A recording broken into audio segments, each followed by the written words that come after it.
Irmãos, irmãs, que bom estarmos juntos mais uma vez no domingo, dia do Senhor, iniciando o mês de novembro com a solenidade de todos os santos e santas de Deus. Nunca nos esqueçamos, ser santo é a nossa vocação, é a meta de todo cristão.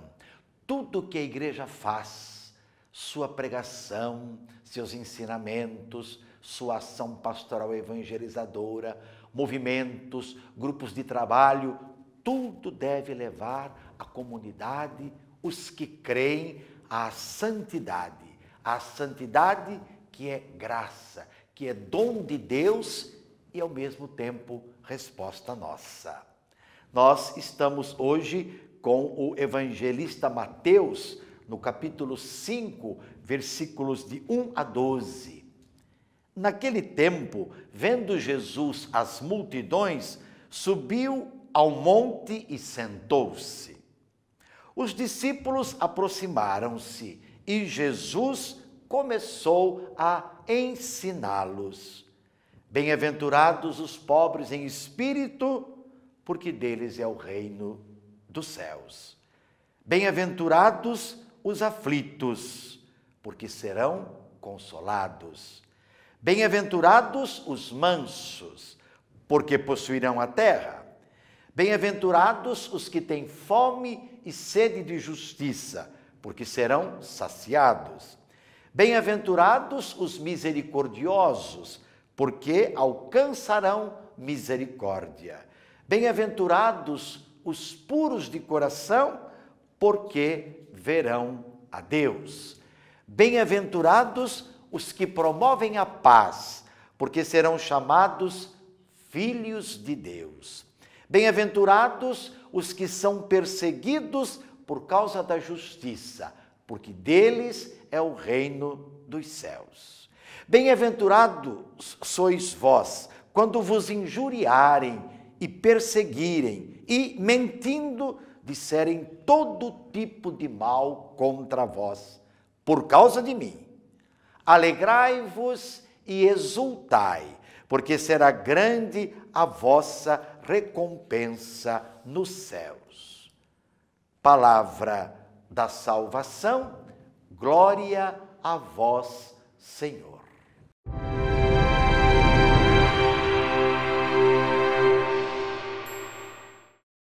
A solenidade de todos os santos e santas de Deus nos põe diante daquilo que é a nossa vocação, a santidade. A nossa santidade possível em Deus, que é fonte dela, fonte da santidade. E se nós celebramos hoje todos os santos e santas de Deus, somos então convidados a olhar tantos irmãos e irmãs que ao longo de suas vidas entregaram livremente, apaixonadamente suas vidas pela causa do reino. Com eles aprendemos o compromisso que conduz à verdadeira felicidade e que ninguém pode tirar de nós.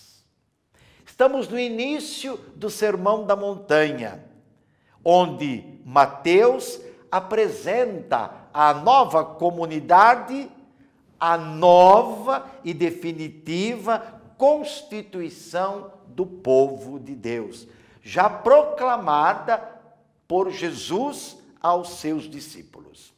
O que nos lembra a montanha hoje neste evangelho?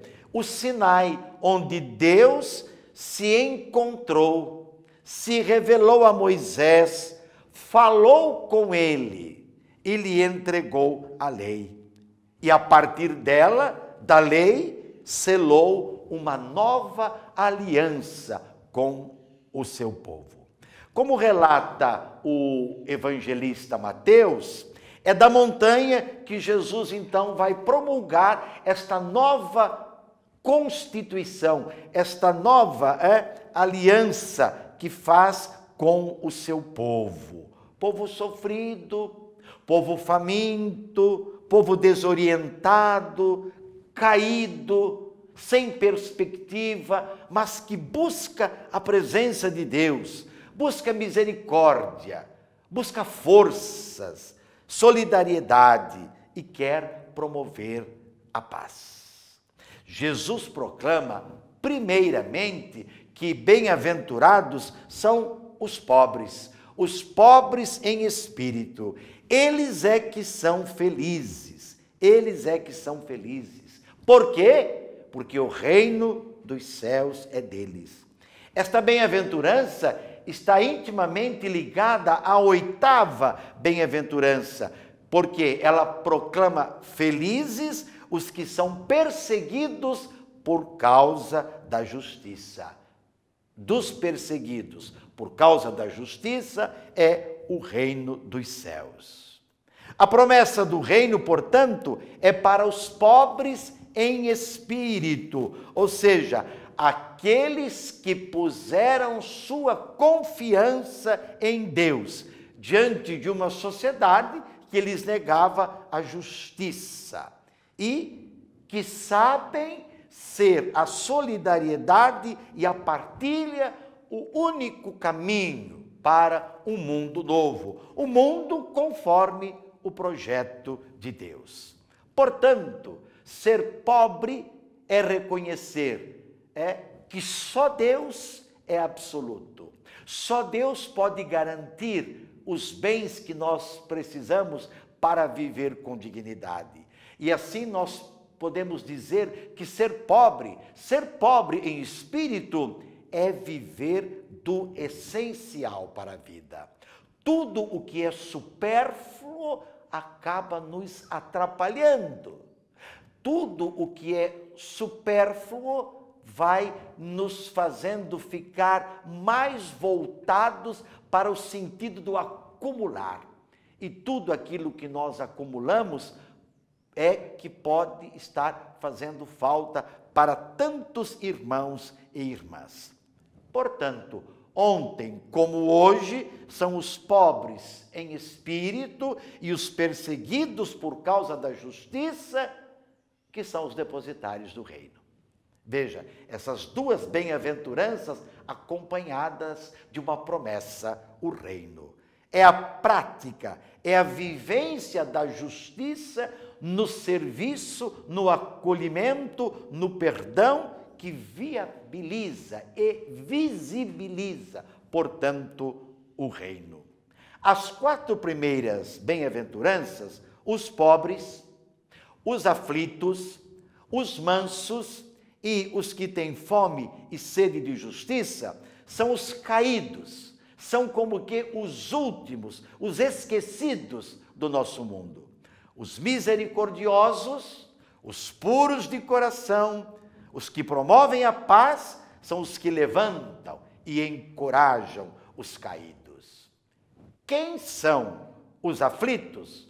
Os aflitos, meus irmãos e minhas irmãs, são os pobres vítimas de uma sociedade cruel e que não tem quem os defenda. São aqueles que estão, de fato, colocando toda a sua vida em Deus. Eles esperam a defesa de Deus, a defesa que no mundo, na sociedade, eles não têm. Quem são os mansos? São os pobres subjugados pelos poderosos, os poderosos deste mundo, os despossuídos dos bens que lhes foram roubados, mas permanecem fiéis ao projeto de Deus. Quem são os que têm fome e sede de justiça? São os pobres capazes de se indignar diante dos desmandos dos poderosos, aqueles que provocam violência, exclusão, morte, ruína. Quem são os misericordiosos? São os pobres capazes, entre os mais pobres, da solidariedade e da comunhão, lutando para que ninguém passe necessidade.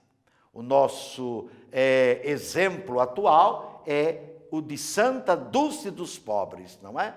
A mulher que procurou acolher, partilhar, minorar a dor de tantos irmãos e irmãs, e que foi elevada há pouco à glória dos altares pelo Papa Francisco. Ela é, então, entre tantos outros santos, um exemplo de vida para nós, de total liberdade em relação às coisas, portanto, a tudo e a todos. Em cada irmão caído, em cada irmão que se aproximava, um olhar de misericórdia, um olhar de amor, um olhar de confiança, um olhar que reanimava, reerguia e apontava caminhos.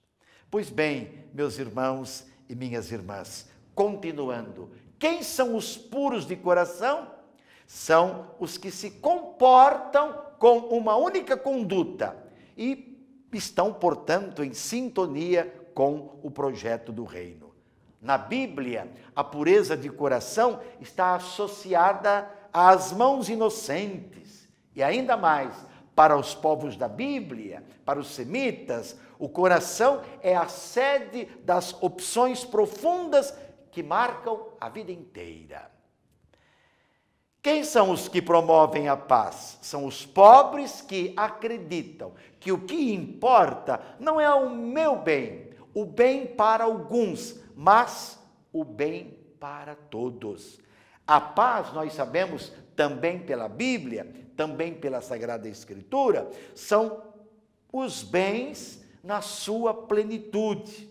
E isso não acontece pela intolerância, pela violência, pela força dos poderes constituídos, mas acontece pela generosidade, pela partilha, pela solidariedade, pela firmeza do testemunho dos que são justos, honestos e bons. São estes os que não deixam nunca o reino perder o seu lugar, a sua presença no mundo, pelo testemunho destes irmãos e irmãs.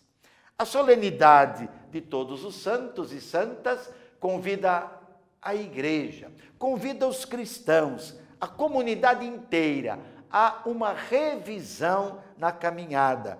Por quê? Porque é na caminhada que nós vamos, pela graça e pela ação de Deus, construindo a nossa santidade. Dia após dia, na paciência, na alegria, na tristeza, na dor, no serviço aos irmãos. Perguntamos para terminar: somos capazes de resistir às tribulações e nos mantermos em pé no testemunho do reino? Lembremos os mártires. Eles resistiram. Eles tiveram o seu sangue derramado. Eles foram sempre fiéis. E nós somos fiéis no nosso compromisso cristão, no nosso dia a dia. Acreditamos que ser santo é possível, que ser santo não é coisa do passado, mas que é a medida alta proposta para cada um de nós, e que tudo o que nós fazemos, por assim dizer, deve nos conduzir à santidade, àquele Deus 3 vezes santo, que nos ama, que é bondoso, que nos chama para a vida com Ele. Desde já, desde agora, rezemos, pensemos. E sobre todos dessa bênção de Deus Todo-Poderoso, Pai, Filho, Espírito Santo, permaneça para sempre. Amém.